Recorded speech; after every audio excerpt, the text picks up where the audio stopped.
കേരളം വലിയ രീതിയിലുള്ള സാമ്പത്തിക പ്രതിസന്ധിയിൽ നിൽക്കുന്ന ഒരു കാലഘട്ടമാണെന്ന് നമ്മളോട് നിത്യേന എന്നോണം പറയുന്നത് കേരളത്തിൻ്റെ ധനകാര്യമന്ത്രിയും മുഖ്യമന്ത്രിയായിട്ടുള്ള പിണറായി വിജയനും ഒക്കെയാണ്, ഈ പാർട്ടിയുടെ നേതാക്കന്മാരൊക്കെയാണ്. അങ്ങനെ ഒരു കാലഘട്ടത്തിൽ കേരളത്തിൽ സാമ്പത്തിക പ്രതിസന്ധിയുണ്ട്, സാമൂഹികമായിട്ട് തന്നെ ജനങ്ങൾ വലിയ രീതിയിലുള്ള ദുര്യോഗങ്ങൾ അനുഭവിക്കുന്നു. അതിൽ കുറേ ഉത്തരവാദിത്വം ഗവൺമെൻറ്റിനുണ്ട്. അതൊക്കെ അവിടെ നിൽക്കുമ്പോൾ തന്നെയാണ് മുഖ്യമന്ത്രി ഒരു വർഷത്തെ പ്രവർത്തനത്തിന് ശേഷം അദ്ദേഹത്തിൻ്റെ വിശ്രമവേളകൾ ആനന്ദകരമാക്കാൻ വേണ്ടിയിട്ട് വിദേശയാത്ര നടത്തുന്നത്. ഇവിടെ അദ്ദേഹം വിദേശയാത്ര നടത്തുന്ന അദ്ദേഹത്തിൻ്റെ തികച്ചും സ്വകാര്യമായിട്ടുള്ള ആവശ്യമാണ്, അത് നടത്തിക്കോട്ടെ, നമുക്കതിലൊന്നും തർക്കമില്ല. ഇവിടെ അത് സ്പോൺസേഡ് യാത്രയാണോ എന്നുള്ള ചോദ്യത്തിന് മാധ്യമങ്ങളോട് അത് ഇ.പി. ജയരാജൻ പറഞ്ഞ മറുപടിയിലാണ് ഇവിടെ നിന്ന് ഈ തർക്കങ്ങൾ മുഴുവൻ തുടങ്ങുന്നത്. ഇവിടെ ഇത് സ്പോൺസേഡ് യാത്രയാണോ എന്നുള്ള കാര്യത്തിൽ എനിക്ക് അങ്ങനെ പറയാൻ അറിയില്ല. കാരണം ഭാര്യയുടെ പെൻഷൻ കാശ് കൊണ്ട് കോടിക്കണക്കിന് രൂപയുടെ IT കമ്പനി തുടങ്ങാൻ ശേഷിയുള്ള ഒരു കുടുംബത്തിലെ ഒരു കുടുംബനാഥൻ എന്നുള്ള നിലയ്ക്ക് അദ്ദേഹത്തിന് സ്പോൺസർമാരുടെ സഹായം ആവശ്യമുണ്ടോയെന്ന് അറിയില്ല. ഇനി അങ്ങനെ ഉണ്ടായാലും ഇല്ലെങ്കിലും ഈ എക്സാലോജിക് സൊല്യൂഷൻസിലേക്കൊക്കെ കിട്ടിയിരിക്കുന്ന കോടിക്കണക്കിന് രൂപ യാതൊരു പണിയും ചെയ്യാതെ വേർപ്പൊഴുകാതെ കിട്ടിയിരിക്കുന്ന പണം എവിടെയെങ്കിലുമൊക്കെ ചെലവഴിക്കണമല്ലോ. അപ്പോൾ ഇത്തരം വിദേശ യാത്രകളൊക്കെ അഭികാമ്യമാണ് എന്ന് ഞാൻ വിചാരിക്കുന്നത്. കാരണം കേരളത്തിലെ ആളുകളൊക്കെ അത്രത്തോളം ഹാപ്പിനെസ് ഇൻഡെക്സിൽ വലിയ രീതിയിൽ നിൽക്കുമ്പോൾ, വലിയ മുന്നേറ്റം നടത്തുന്ന ഒരു കാലഘട്ടത്തിൽ, ഇവിടെ ആളുകൾ പിണറായി വിജയൻ എന്ന് പറഞ്ഞാൽ കോൾമേർ കൊള്ളുന്ന ഒരു കാലഘട്ടത്തിൽ, അത്രത്തോളം സുഖലോലുപതയിൽ കേരളത്തിലെ 3.5 കോടി ജനങ്ങൾ ജീവിക്കുന്ന ഒരു കാലഘട്ടത്തിൽ അതിന് നേതൃത്വം കൊടുക്കുന്ന നേതാവ് എന്നുള്ള നിലയ്ക്ക് അദ്ദേഹത്തിന് വിശ്രമ ജീവിതം നയിക്കാൻ സിംഗപ്പൂരും ഇന്തോനേഷ്യയും ഒക്കെ സന്ദർശിക്കുന്നതിൽ തെറ്റുണ്ടാകാൻ സാധ്യതയില്ല. ഇനി അനിൽകുമാർ പറഞ്ഞൊരു കാര്യമുണ്ട്, അദ്ദേഹം നടത്തിയ കുറേ പ്രവർത്തനങ്ങൾ, മുഖാമുഖം, ഇദ്ദേഹത്തിൻ്റെ മുഖം കണ്ടിട്ടുള്ള എത്ര ആളുകൾക്ക് ഗുണം കിട്ടിയിട്ടുണ്ടെന്ന് കൂടി നിങ്ങളൊന്ന് ചോദിക്കണം. ഇദ്ദേഹം മുഖാമുഖം നടത്തിയത് കൊണ്ട് ആർക്ക് എന്ത് നേട്ടം കിട്ടിയെന്നും കൂടി പറയണ്ടേ. ആളുകൾക്ക് പെൻഷൻ കിട്ടാതെയായി, ശമ്പളം കിട്ടാതെയായി, വിലക്കയറ്റമുണ്ട്, രൂക്ഷമായിട്ടുള്ള സാഹചര്യങ്ങളുണ്ട്, സകലമാന നികുതിയും വർദ്ധിപ്പിച്ചു. ഇദ്ദേഹം മുഖാമുഖം നടത്താതിരുന്നെങ്കിൽ ചിലപ്പോൾ ഇതിൽ കുറച്ചെങ്കിലും ഒരു ആശ്വാസം കിട്ടിയിരുന്നേനെ. പിന്നെ രണ്ടാമത് നവകേരള സദസ്സ്, 1.5 ലക്ഷത്തിൻ്റെ ബസ്സിൽ ഇദ്ദേഹം യാത്ര നടത്തിയതുകൊണ്ട് കേരളത്തിലെ ഏതെങ്കിലും ഒരു സാധാരണ മനുഷ്യന് ഒരു ഉപകാരം കിട്ടിയതായിട്ട് താങ്കൾക്ക് പറയാൻ പറ്റുമോ? അതിൽ നവകേരള ബസ്സുമായി യാത്രയുമായി ബന്ധപ്പെട്ട് മേടിച്ചിട്ടുള്ള പരാതിയിൽ എത്ര പരാതികൾ പരിഹരിച്ചിട്ടുണ്ട്, അതിനെക്കുറിച്ചിട്ടൊക്കെ ഒന്ന് പറയട്ടെ. എന്തിനാ പരിപാടി സംഘടിപ്പിച്ച സംഘാടകർക്കുള്ള സാമ്പത്തിക ബാധ്യത തീർക്കാനെങ്കിലും സാധിച്ചിട്ടുണ്ടോ എന്നുകൂടി പറയണ്ടേ. ഇനി രണ്ടാമത്തെ താങ്കൾ പറഞ്ഞ ജനസമ്പർക്ക പരിപാടിയെന്ന്, അതൊരു നല്ല പരിപാടിയായിരുന്നു. അത് പക്ഷെ നടത്തിയത് മുൻ മുഖ്യമന്ത്രി ഉമ്മൻചാണ്ടിയായിരുന്നു. നല്ല പരിപാടി നടത്തുമ്പോൾ അതുകൂടി ഞങ്ങളുടേതാണ് എന്ന് അനിൽകുമാർ പറയരുത്. അത് മുൻ മുഖ്യമന്ത്രി ഉമ്മൻചാണ്ടി കേരളത്തിലെ ജനങ്ങൾക്ക് 10,000-കണക്കിന് മനുഷ്യർക്ക് കാത് കടം കൊടുത്തുകൊണ്ട് അവരുടെ കണ്ണീരൊപ്പിയ പരിപാടിയുടെ പേരാണ്. അതും നിങ്ങളുടേതാണ് എന്ന് നിങ്ങൾ പറയരുത്. അടുത്ത് നിങ്ങൾ പറയുന്നത് ഇടതില്ലെങ്കിൽ ഇന്ത്യ ഇല്ലെന്ന.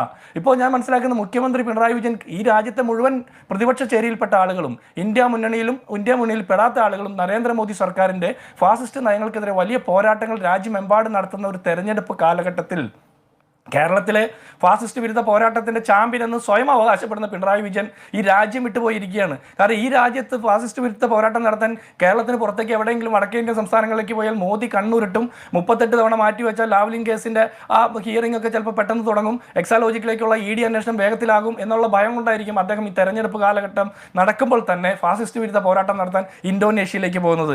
ഇടതില്ലെങ്കിൽ ഇന്ത്യ ഇല്ല എന്ന് പറയുന്ന ആളുകൾ ഇപ്പോൾ ഈ ആളില്ലെങ്കിലാണ് കേരളത്തിൽ ഇടതുണ്ടാകുന്ന എന്നുള്ള പറയുന്ന സാഹചര്യത്തിലേക്ക് എത്തി. ഇതൊരു സ്പോൺസേഡ് യാത്രയാണ് എന്ന ആരോപണം നിങ്ങൾക്കുണ്ടല്ലോ, ആ വിവരം നിങ്ങൾക്ക് എവിടെ നിന്ന് കിട്ടി? ഏതാ? ഇതൊരു സ്പോൺസേഡ് യാത്രയാണ് മുഖ്യമന്ത്രിയുടേത് എന്നതാണല്ലോ പ്രധാനപ്പെട്ട ആരോപണം. അല്ല, ഇത് സ്പോൺസേഡ് യാത്രയാണോ എന്ന് സംശയമുണ്ട്. കാരണം മുഖ്യമന്ത്രി വലിയ പ്രയാസത്തിലാണ്. അദ്ദേഹത്തിന് പെൻഷൻ കാശ് കൊണ്ട് കമ്പനി തുടങ്ങുന്ന ഗതികേടിലാണ്. ആ കമ്പനിയാണ് ഹൈ പെർഫോമിംഗ് ആണെന്ന് പറഞ്ഞ് 1,72,00,000 രൂപയൊക്കെ വാങ്ങിയിട്ടും നഷ്ടത്തിലായി ഡോർമെൻ്റ് ആക്കപ്പെടുന്ന ഒരു കമ്പനി. ഇവർക്ക് വേറെ എന്താണ് വരുമാന മാർഗമുള്ളത്? ഇനി ക്ലിഫ് ഹൗസിൽ ഇവർ ഓമനിച്ച് വളർത്തുന്ന പട്ടിയെ കൂടി കൊണ്ടുപോയിട്ട് അതിൻ്റെ ചെലവും ഞങ്ങളുടെ സ്വന്തമാണെന്ന് പറയുമ്പോൾ ഈ ചെലവിനുള്ള വരുമാന മാർഗം എവിടെ നിന്നാണെന്ന് കൂടി കേരളത്തിലെ പൊതുസമൂഹം ചോദിക്കും. അത് ഇവരുടെ ഇഷ്ടമാണ് യാത്രകൾ നടത്തേണ്ടത്. ഞാൻ ചോദിക്കുന്നത്, യഥാർത്ഥത്തിൽ കോൺഗ്രസിന്റെ പ്രശ്നം അല്ലെങ്കിൽ പ്രതിപക്ഷത്തിന്റെ പ്രശ്നം അദ്ദേഹത്തിന്റെ യാത്രാ ചെലവുമായി ബന്ധപ്പെട്ട് അതാര് വഹിക്കുന്നു എന്ന കാര്യത്തിലുള്ള അവ്യക്തതയാണോ, അതോ അദ്ദേഹം ഇവിടെ നിന്ന് പോകുമ്പോൾ കേരളത്തിലെ ജനങ്ങളോട് ഒരു വാക്കുപോലും പറയാനുള്ള മര്യാദ കാണിച്ചില്ല എന്നുള്ളതാണോ, അതല്ല താങ്കൾ നേരത്തെ പറഞ്ഞതുപോലെ ഇടതുണ്ടെങ്കിലേ ഇന്ത്യയുള്ളൂ എന്ന വലിയ പ്രചാരണം നിൽക്കുമ്പോൾ ഇന്ത്യയിലെ ഏക ഇടത് മുഖ്യമന്ത്രി ഈ രാജ്യം വിട്ടുപോയത് ഔചിത്യത്തിന് നിരക്കുന്നതല്ല എന്നതാണോ? അല്ല, 3 കാര്യമുണ്ട്. ഇദ്ദേഹം ഇവരുടെ പാർട്ടി നടത്തിയ പാട്ടപ്പിരിവിൻ്റെ പണം ഉപയോഗിച്ചുകൊണ്ടാണ് വിദേശയാത്ര നടത്തിയതെന്ന് പറഞ്ഞാലോ, ആ രീതിയിലൊക്കെ ഇവരുടെ പാർട്ടിയാണ് ചെലവഴിക്കുന്നതെന്നൊക്കെ പറഞ്ഞാൽ നമുക്കതിൽ തർക്കമൊന്നുമില്ല. ഏത് പണം ഉപയോഗിച്ച് പോകുന്നു എന്ന് കേരളത്തിലെ പൊതുസമൂഹത്തിന് അറിയാൻ താല്പര്യമുണ്ട്. കാരണം ഈ വലിയ ദുരന്ത കാലഘട്ടത്തിലും സാമ്പത്തിക ദുര്യോഗങ്ങൾ നിലനിൽക്കുന്ന കാലഘട്ടത്തിലും പൊതു ഖജനാവിൽ നിന്ന് പണം എടുത്തുകൊണ്ടാണ് കേരളത്തിലെ മുഖ്യമന്ത്രിയുടെ കുടുംബം ഉല്ലാസയാത്രയ്ക്ക് പോയതെങ്കിൽ അത് ശുദ്ധ പൗകൃത്തരമാണ്. അതുകൊണ്ടാണ് ഈ പണം എവിടെ നിന്നാണ്, ഏത് രീതിയിലുള്ള മാർഗത്തിലൂടെയാണ് യാത്ര നടത്തിയതെന്ന് അറിയാനുള്ള കൗതുകം. ഗോപി, അദ്ദേഹത്തിൻ്റെ ഭാഗത്തു നിന്ന് നമ്മൾ മര്യാദ പ്രതീക്ഷിക്കുന്നതിൽ അർത്ഥമില്ല എന്ന് കഴിഞ്ഞ കാലങ്ങളിൽ അദ്ദേഹത്തിൻ്റെ പെരുമാറ്റവും അദ്ദേഹത്തിൻ്റെ സംസാര രീതിയും പൊതുജനങ്ങളോടും മാധ്യമപ്രവർത്തകരോടും പ്രതിപക്ഷത്തോടുള്ള നിലപാടുകളൊക്കെ കണ്ടാൽ നമുക്ക് മനസ്സിലാക്കാവുന്നേ ഉള്ളൂ. താങ്കൾ 3 കാര്യങ്ങളാണ് ചോദിച്ചത്. അതിൽ ആദ്യത്തെ കാര്യത്തിൻ്റെ ഉത്തരം ഞാൻ പറയാം. ഇതേ മുഖ്യമന്ത്രി കേരളത്തിൻ്റെ നിയമസഭയ്ക്കകത്ത് പ്രസംഗിച്ചിട്ടുണ്ട്. എൻ്റെ ഭാര്യ, അവളുടെ അമ്മ, അവരുടെ പെൻഷൻ കാശ് തപ്പിപ്പെറുക്കിയെടുത്ത പണം കൊണ്ടാണ് എക്സാലോജിക് സൊല്യൂഷൻസ് എന്ന് പറഞ്ഞ കമ്പനി തുടങ്ങിയത് എന്ന്. അത്രത്തോളം ബുദ്ധിമുട്ടിയാണ് ആ കമ്പനി തുടങ്ങിയത്. അതേ എക്സാലോജിക് സൊല്യൂഷൻസ് വലിയ നഷ്ടം നേരിട്ടത് കൊണ്ടാണ് പൂട്ടിപ്പോയി എന്ന് പറയുന്നത്. അങ്ങനെ ഇരിക്കുമ്പോൾ ഈ മുഖ്യമന്ത്രിക്കും കുടുംബത്തിനും ഞാനൊന്ന് പറഞ്ഞോട്ടെ, താങ്കൾ സംസാരിക്കപ്പെട്ടോ, ഞാനൊന്ന് പറയട്ടെ. താങ്കൾക്ക് ഇച്ചിരി മുമ്പ് താങ്കൾ തോൽവി സമ്മതിച്ച് ഞാൻ തോറ്റു എന്ന് പറഞ്ഞ് നിർത്തിപ്പോയ താങ്കൾ ഞാൻ സംസാരിക്കുമ്പോൾ ഇടപെടുന്നത് എന്ത് രാഷ്ട്രീയ മര്യാദയാണ്? താങ്കൾ അല്പം മുമ്പ് കീഴടങ്ങിപ്പോയ ആളല്ലേ? ഗോപികൃഷ്ണന്റെ ചോദ്യത്തിന് കീഴടങ്ങിപ്പോയ താങ്കൾ എന്റെ ചോദ്യം ഞാൻ ശ്രീ അനിൽകുമാറിനോട് ഒരു കാര്യം, ഒരു മിനിറ്റ്. ശ്രീ അനിൽകുമാർ, താങ്കൾ പറഞ്ഞത് മുഖ്യമന്ത്രി മുൻകാലങ്ങളിൽ യാത്ര ചെയ്തപ്പോൾ അവരുടെ കുടുംബാംഗങ്ങളുടെ പണം അത് വ്യക്തിപരമായി എടുത്തതാണ് എന്ന് താങ്കൾ പറഞ്ഞല്ലോ. ആ കാര്യമാണ് ഞാൻ ഡോക്ടർ ജിൻഡോയോട് ചോദിക്കുന്നത്. അങ്ങനെ ശീലമുള്ള മുഖ്യമന്ത്രിയെ എങ്ങനെയാണ് ഇതൊരു സ്പോൺസേർഡ് യാത്രയാണ് എന്ന ആരോപണം നിങ്ങൾക്ക് അദ്ദേഹത്തിന് നേരെ ഉന്നയിക്കാൻ കഴിയുക എന്ന വളരെ കൃത്യമായ ചോദ്യമാണ് ഞാൻ അദ്ദേഹത്തോട് ചോദിച്ചിരിക്കുന്നത്. അതിനുള്ള മറുപടിയാണ് ഇപ്പോൾ അദ്ദേഹം പറയുന്നത്. അതിനുള്ള മറുപടി തന്നെയാണ് മറുപടി പറയുന്നത്. ഞാൻ പറയട്ടെ, എന്റെ മറുപടി തൃപ്തികരമല്ലെങ്കിൽ താങ്കൾ ഇടപെടും. ഞാനൊന്ന് പറയട്ടെ അനിൽകുമാറെ, അനിൽകുമാറെ, നഷ്ടത്തിലായ എക്സാലോജിക്ക് അപ്പൊ പിന്നെ വരുമാന മാർഗമില്ല. പെൻഷൻ കാശ് കൊണ്ട് കമ്പനി തുടങ്ങിക്കഴിഞ്ഞു. അപ്പൊ പിന്നെ പെൻഷൻ കാശ് ബാക്കിയില്ല. പിന്നെ മുഖ്യമന്ത്രി താങ്കൾക്ക് സമയം തന്നപ്പോൾ താങ്കൾ സംസാരിക്കുക. എന്റെ സമയത്തിൽ ഇടപെടല്ലേ. ഞാനൊന്ന് പൂർത്തിയാക്കട്ടെ. എനിക്ക് അധികം സമയം വേണ്ടെന്നേ. എനിക്ക് കുറച്ച് കാര്യം പറയാനുള്ളൂ. ഞാനത് പറഞ്ഞ് പൂർത്തിയാക്കിക്കോളാം. അത് കഴിഞ്ഞ് താങ്കൾ ഇടപെട്ടുള്ളൂ. എക്സാലോജിക് കമ്പനി നഷ്ടത്തിലാണ്, അതുകൊണ്ട് അവിടെ വരുമാനമില്ല, അത് പൂട്ടിപ്പോയി എന്നാണ് വീണ വിജയൻ പറയുന്നത്. മുഖ്യമന്ത്രിയുടെ മകൾ ഭാര്യയുടെ പെൻഷൻ കാശ് എടുത്ത് കമ്പനിയും തുടങ്ങി. അപ്പോൾ ആ പണവും നഷ്ടപ്പെട്ടു. പിന്നെ ആകെയുള്ള വരുമാന മാർഗം കേരളത്തിലെ മുഖ്യമന്ത്രിയുടെ ശമ്പളവും മറ്റ് ആനുകൂല്യങ്ങളാണ്.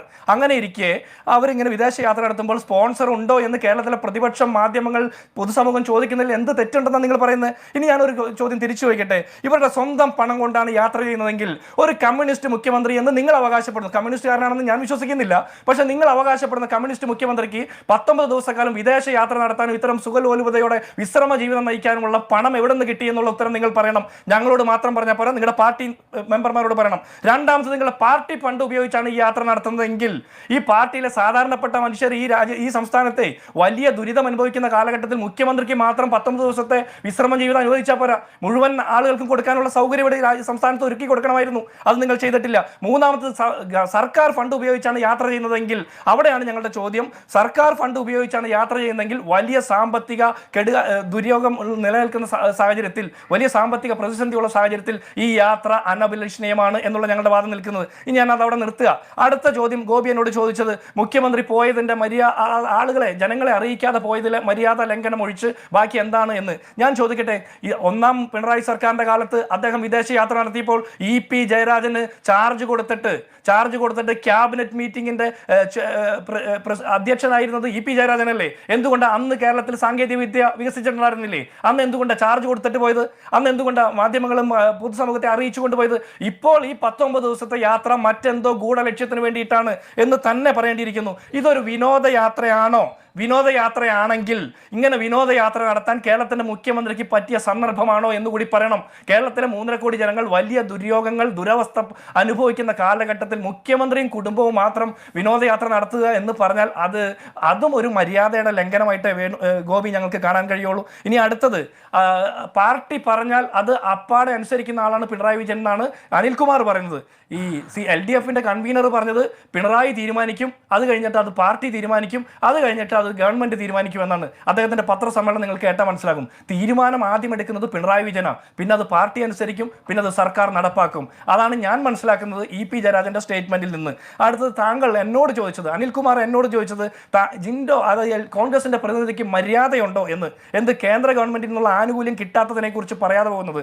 അത് എന്നോട് ചോദിക്കുന്നതിന് മുമ്പ് എന്റെയും തന്റെയും താങ്കളുടെയും ഈ ചർച്ച കാണുന്ന ആളുകളുടെ മുഴുവൻ നികുതി പണം ശമ്പളമായും ആനുകൂല്യമായും കൊടുത്ത് ഡൽഹിയിൽ പ്രതിഷ്ഠ പ്രതിഷ്ഠിച്ച KV തോമസിനോടും വേണു രാജാമണിയോടും സമ്പത്തിനോടും ചോദിക്കണം. ശരി, അത് അവർ നമ്മുടെ ശമ്പളം വിഷയമല്ല. വാങ്ങി ചെയ്യാത്ത അത് നമ്മുടെ പണി വിഷയമല്ല. എന്നോട് ഞാൻ ചോദിക്കരുത്. ശ്രീ അവർ യുവരാജ് ശമ്പളം വാങ്ങി ഗോകുലിലേക്ക് ചെയ്യാത്ത പണി പോവുകയാണ്. എന്നിൽ ഞാൻ നിന്ന് ശ്രീ താങ്കൾ യുവരാജ് ചോദിച്ചു ഗോകുൽ വാങ്ങരുത്.